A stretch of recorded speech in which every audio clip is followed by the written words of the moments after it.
more second. Mr. Sigler, that the plaintiff has the burden of proof, so Mr. Kovas is going to put some testimony on in the form of Mr. Brown, and there may be some documents that they'll introduce, and at the conclusion of that, you can ask questions if you'd like of Mr. Brown based on the testimony. And at that point, it'll be your turn, and I'll swear you in, and I'll take testimony and any documents you'd like me to consider, okay? Okay, I think I understand. All right, so raise your right hand. Sir. Do I stand up?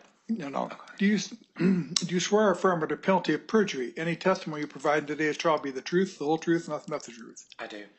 And state your full name for the record. Daryl Brown. All right, Mr. Brown, I believe Mr. Kovas has questions for you. Thank you. Mr. Brown, are you the regional manager for Cornerstone Properties? I am. And does Cornerstone Properties manage the Hazelwood Station Apartments, which is the plaintiff in this case? We do.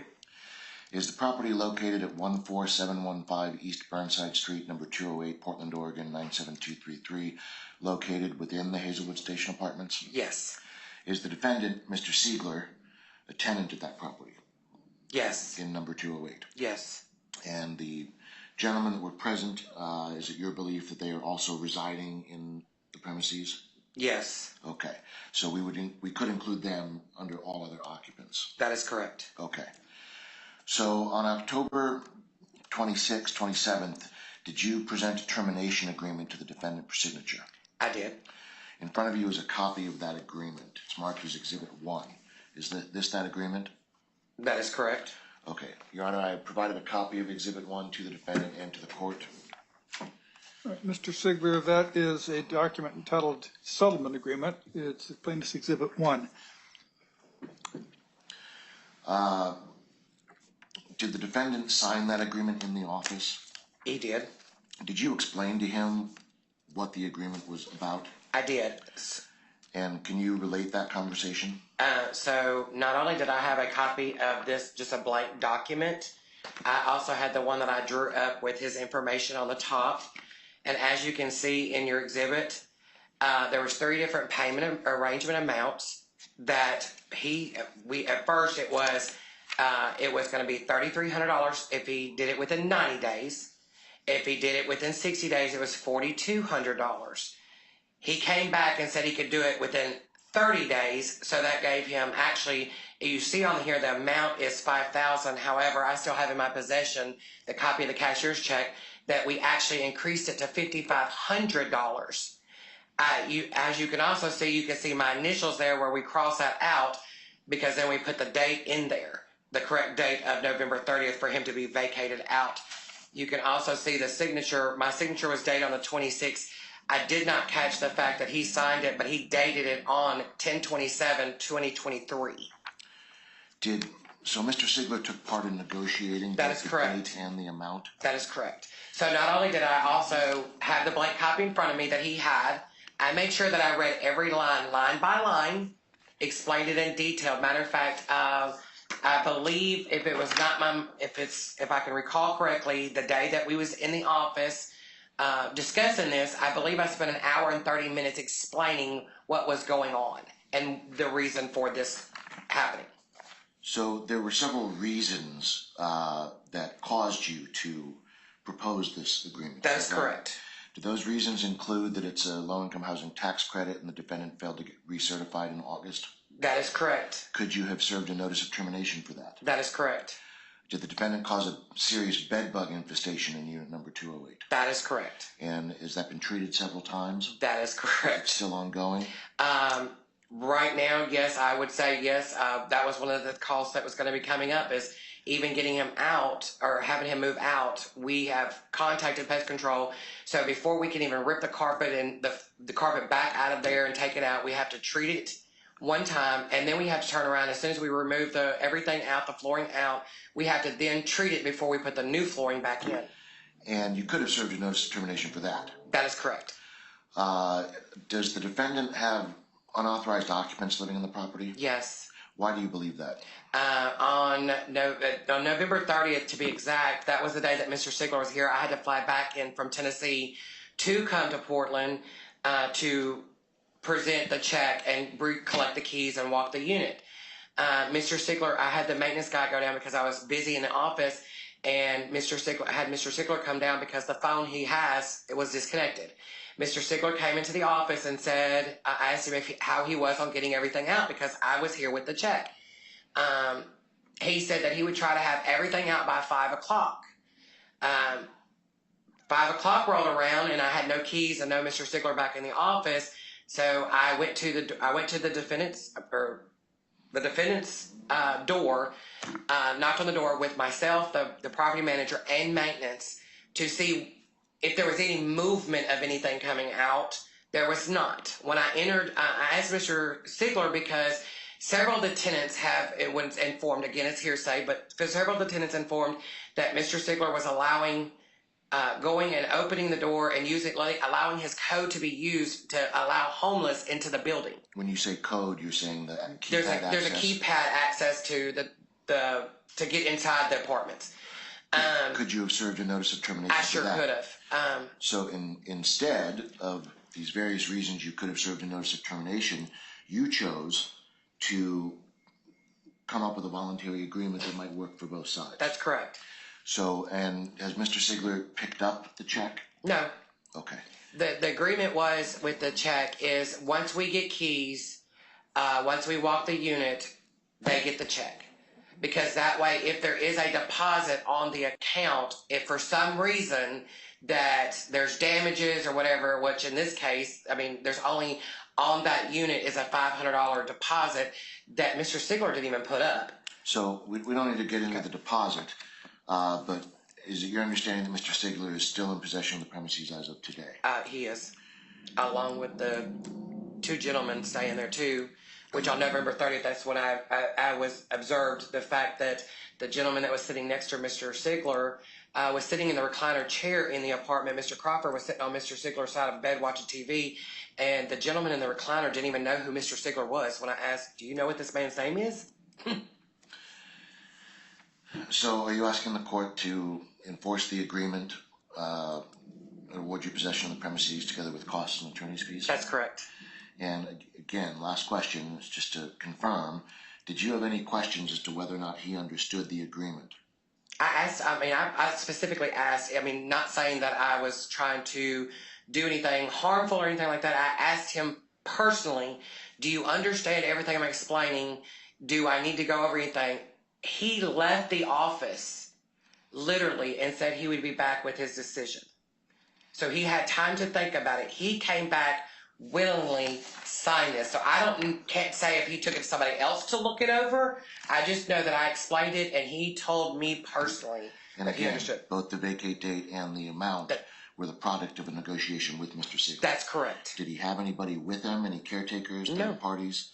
To my knowledge, he don't need a caretaker. So he made the decision after negotiation voluntarily. That's correct. Your Honor, I have no further questions. Thank you.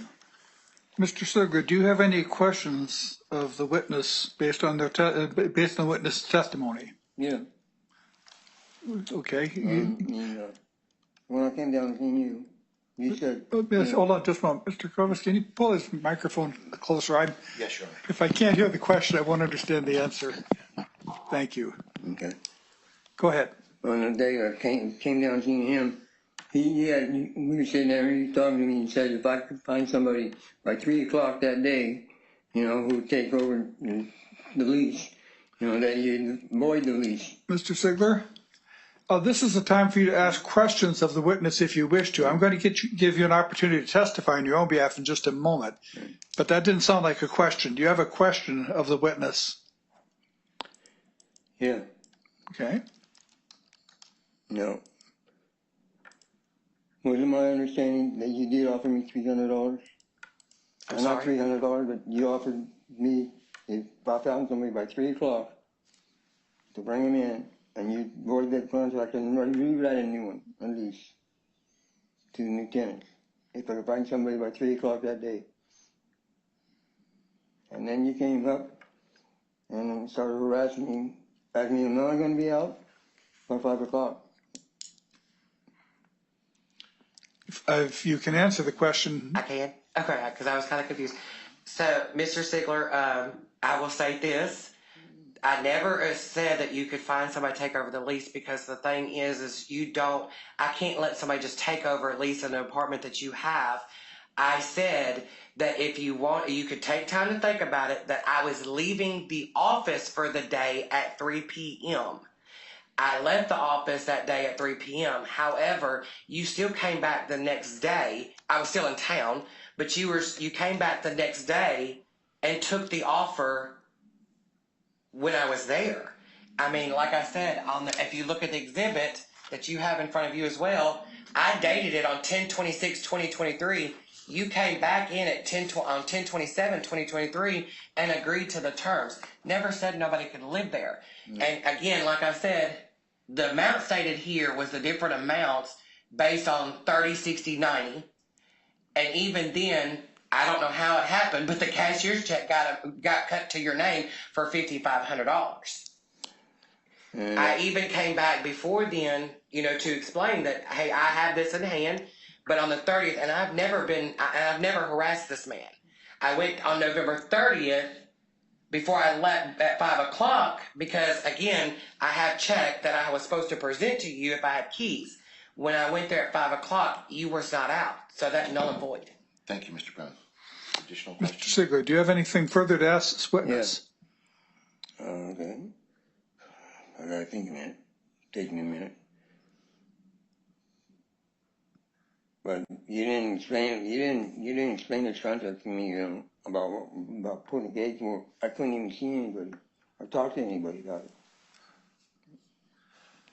I'm sorry, I couldn't quite hear the question. He's saying he didn't have time to talk to anyone about it. Well, that sounds more like testimony. Correct. Okay. Mr. Sigler, I'm going to give you a chance to testify in just a moment. Do you have any questions that you want to ask him a question as opposed to giving your own statement? Okay. Why didn't you explain to me down here where you said that I'm not supposed to talk to anybody? You never explained that to me. I don't understand the question. Well, I believe your testimony was you read the contract to him line by line. Yes, that's correct. was the question, why didn't you let someone talk to me about the document? If you can answer it. Why didn't I let... Why I think I heard, why didn't you let him the defendant talk to someone else about the document? I mean, he had that right. Yeah. I mean, like I said, he had this with him. Again, he had a copy. Now, he had a blank copy of this exact thing that he took with him, because I honestly thought that he was going to take it to somebody else to look over with. Just like he brought in on Wednesday, he brought a lady that he used to work with to come in and talk to me again about this whole situation because she wasn't getting all the information. So, I mean, but we met, just so the court is aware, my appointment with Mr. Sigler on the 26th, I looked back at my calendar, it was at 9 a.m. that morning. So, I mean, he had the full day, and then the next day when he came in, and I do believe, I don't have it written in my calendar, I was trying to look and see the time he came back in the next day to actually physically sign it and agree to the 30 days versus the 60 or 90. I don't have the exact time, but I believe it was fairly before lunch because I remember catching my plane leaving that afternoon at 5 p.m. I do remember that. Thank you. Mr. Sigler, do you have any other questions of this witness? Yeah. Why can you say that you offered me 90 days when you didn't? I heard the question. You can answer it if you can. Okay. I did offer the 90 days. As again, back to this, it shows the 3 different amounts for 30, 60, and 90. Also, I explained it. I mean, I can't say that any more than the fact that I actually explained it. Mr. Sigler, And he was not the only one, just so we're aware. I met with several people, and they got the same spiel, and everybody understood it as well. Mr. Sigler, I think you'll find out what a lot of people would find out is it's easier to just testify rather than to try to get an opposing witness to say what you wish that they would say. If you have other questions of this witness, I'll let you ask them, but I think you might be better served by just testifying and tell me what you want me to hear. All right. All right. But first, Mr. Kovas, do you have any redirect? I do not, Your Honor. Thank you. All right, Mr. Sigler, and again, speak as loudly as you can. It's important that I hear you. Okay. Okay. Yeah, go ahead. Now, on the 27th, when I went back down to the office at 5:45, and I felt pressure being signed, and the lady didn't explain it to me, going over with it. She just verbally read a few paragraphs. But down here where it says that I'm not allowed to talk to anybody about the thing, or I be in judgment. All right. And then where the amount is, I didn't even see that until I didn't even read it because I can't read it, and I just signed it, but still I'm pressured. Anything else?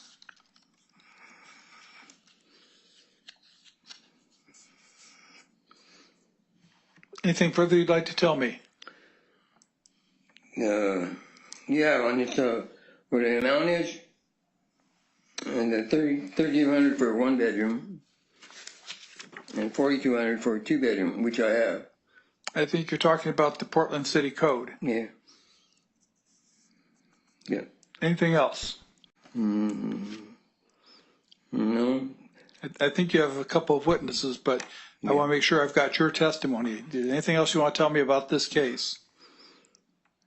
Yeah, I just felt pressured, going down there to sign it and stuff, at the length of time.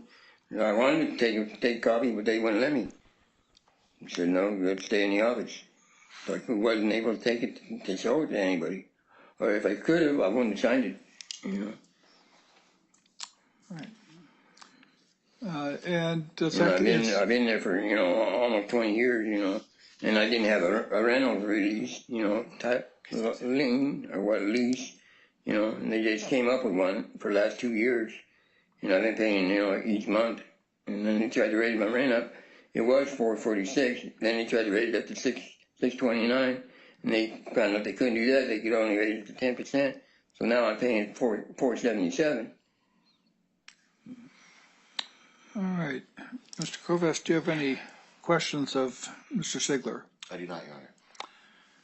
Mr. Sigler, you brought a couple of witnesses with you. Which person would you like to have testify first? Mike or Tyler, either one. Tyler. Which witness would you like to have testify on your behalf? Oh, Mike. All right. Mr. Kovas, can I ask you to go out and ask the witness to come in? Michael Crawford is my understanding. Yeah. Okay.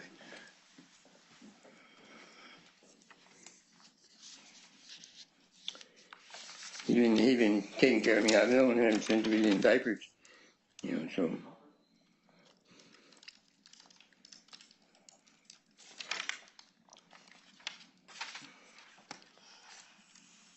All right. Mr. Crawford, if you'll come forward and sit right next to Mr. Sigler.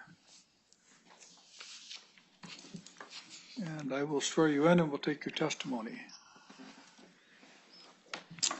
Raise your right hand, please.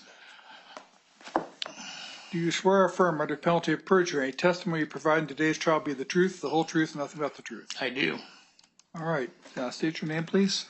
Excuse me. State your full name. Michael Kevin Crawford. All right. Mr. Crawford, rather than to have the defendant ask you questions, I'll just let you tell me whatever facts that you have related that would be helpful for me in understanding this case.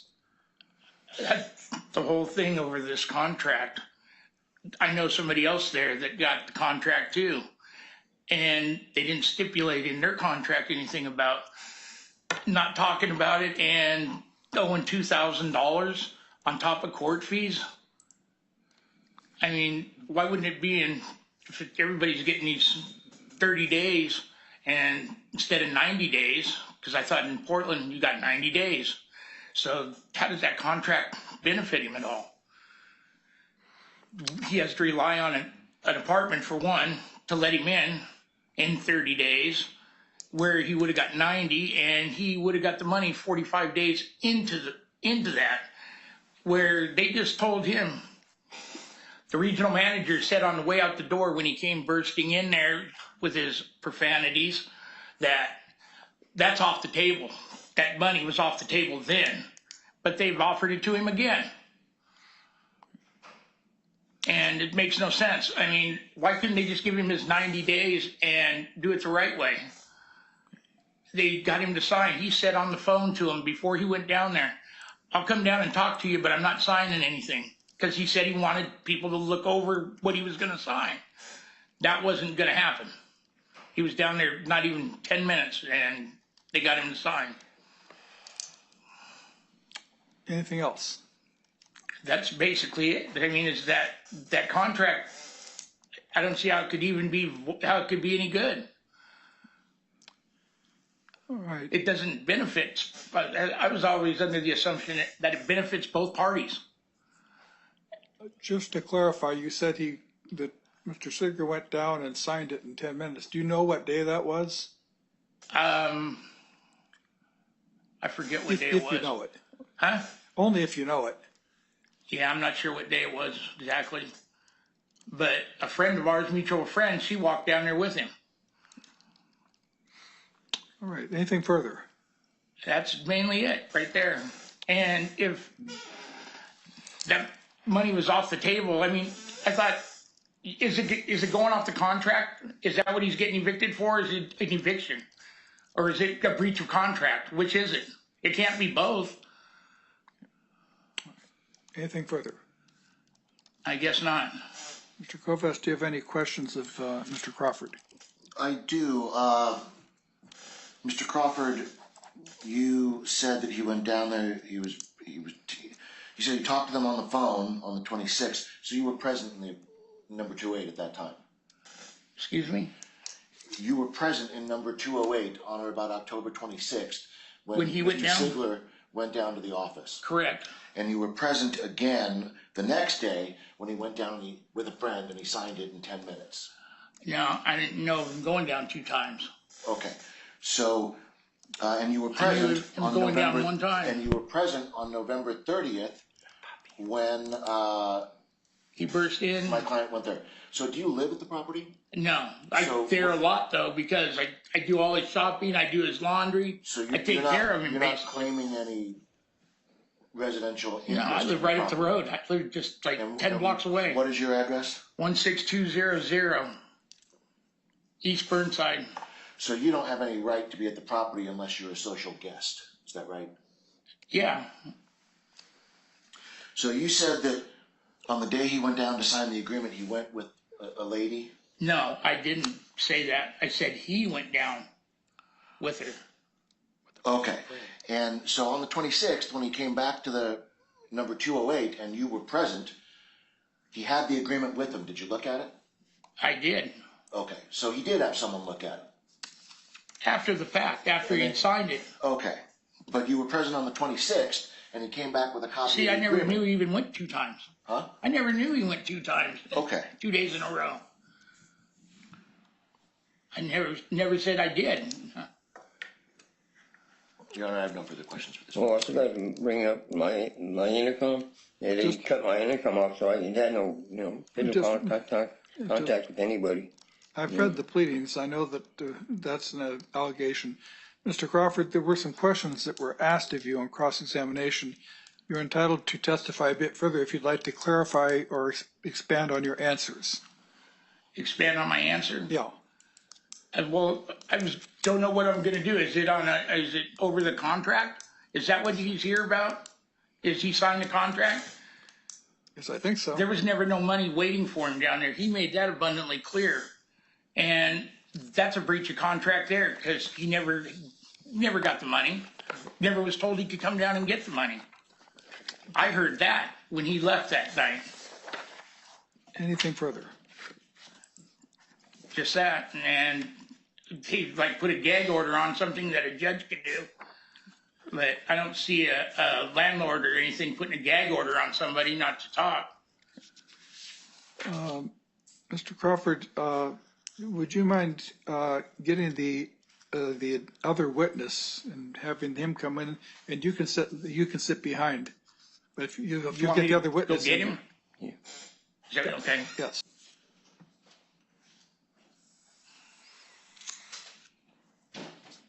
Mr. Crawford, you can have a seat wherever you'd like behind. And Mr. Loeffel, if you'll come forward, and I'll swear you in. Okay. Raise your right hand. Do you swear or affirm under penalty of perjury any testimony you provide in today's trial be the truth, the whole truth, nothing but the truth? Yes, sir, I do. All right, state your full name for the record. My name is Tyler Allen Lofall. All right, go ahead and have a seat if that's more comfortable. We could have Mr. Sigler ask you questions, but it might be more efficient to just have you talk to me about what facts that you can provide that will be helpful in making a decision on this case. Sure.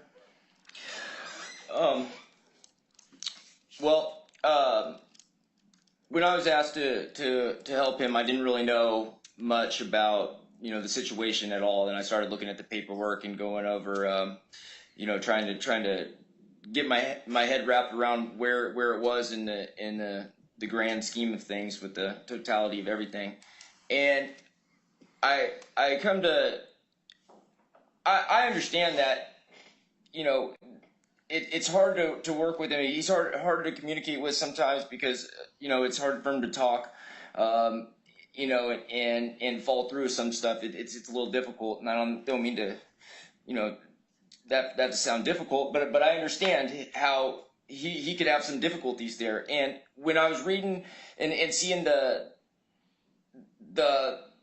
values of like from a business aspect, I understand that I saw what he pays, and he doesn't pay very much. And I know that there's laws that are really controlling the growth, or 10% a year for so many years. They tried to raise him higher than that. Then he was trying to go down there and to get things taken away so he could have a subsidized rent, and they just wrote him off because he wasn't a big enough income at that moment. And then but they didn't tell him. They were kind of shady about how they were telling him. They waited till he was already past due his paperwork was due. They pushed it all the way back to the very last day, and then they said, well, you don't make enough, sorry, or they pushed pushed it off, and he didn't even have a chance to fix it. Like when they said they gave him 1 day to fix it. It was like a half of a day. They called him in the morning on a Thursday and said, if you can have a roommate here by 3 o'clock this afternoon, then we'll take it. And I don't see how that's really that fair. First of all, he barely get around. They locked his they changed the intercom system so he can even let people in when he had broken ribs. I mean, he could barely walk. He's in a walker. I mean, it's just I didn't really feel like any of that was really that fair. I read the contract over that they got for him. They obviously knew that he couldn't read, because they said, and I heard from his mouth, that they read it to him. And you don't read something to somebody that I mean, you're not adamant about reading it to somebody if they don't have a problem reading and you know about it. On the face of that contract, it says you cannot speak to anybody about this. Who makes a contract with somebody about your living situation and says to somebody who can't read, and in the face of it says you can't share with anybody or you can't ask for help no matter what, under no circumstances? And I was there specifically when they came and said that deal is done. If this is about a contract, he had the right to, or he breached the contract the same time he did by he never even let him have the money. He didn't give him the money. It wasn't available, so he couldn't even get the chance to move, let alone a deal where he loses his rights to get. He lost his rights. He would have had more rights to not sign that deal, and he would have had more days, and he would have, in all aspects, he would have had a better benefit than to sign it. He lost his rights signing that, and that's you. And he lost rights that he didn't even know that he had. You can't lose rights you didn't even know you had. You can't take. I mean, I don't understand how you think that he benefited in any way. You know, but as far as any of that, you know, I wasn't there every second of every minute of every day, but you know what? They make these laws for a reason. You know, if you're going around them because you're trying to beat the 10% income raised in a year because the person that you bought the business from before you have him at a lower amount, that's not really fair. They have those those limits for a reason, and that it's such an ambiguous contract. It's like, you know, it says we'll have the money to you or before this date. He didn't have it. He actually told him no, he couldn't have it. You know, it says, well, if you miss it, then you get 2,000 taken away, and we sue you for the you know. It's a completely unfair situation for somebody. He told him specifically on the phone before he got called down there, I'm not signing anything. He would come get it.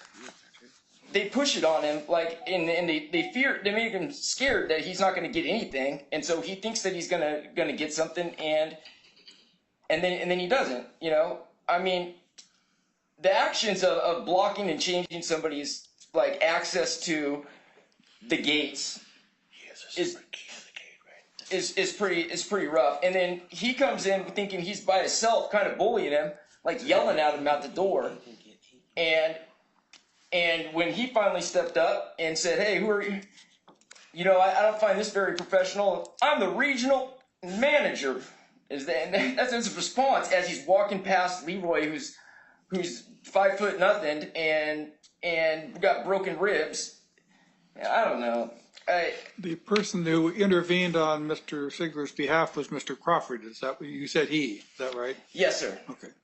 Well, when he stood up, he's like, "Who are you?" And then he, like, he's walking through the hallway, like, past him and saying, "I'm the regional manager." And I'm like, wow, that's professional. But I don't know. Like, I didn't see any of it being. There's no reason for any of this except for to cause fear. And they did it, like 5 or 6 other people that were there. You know, they kind of bullied them and like made them think that that they had to take these deals, and they were all underneath the minimums on the move outs, the mandatory move outs. They taking their deal on every one of them was a loss. And to do that against handicapped people who can't read that well and pick on them, and then having the deal that they can't have at communications is pretty lame. And then, you know, they come in today and they say, well, it's been sitting down there at the office. No, it hasn't, because that's a joke. Because I mean, anybody in there. At this point, I would object to repetitive, irrelevant testimony or to anything that came up during settlement negotiations. If the witness has anything relevant to add, then. Well, I do hear some repetition. Okay, yeah, you're right. I'm sorry. I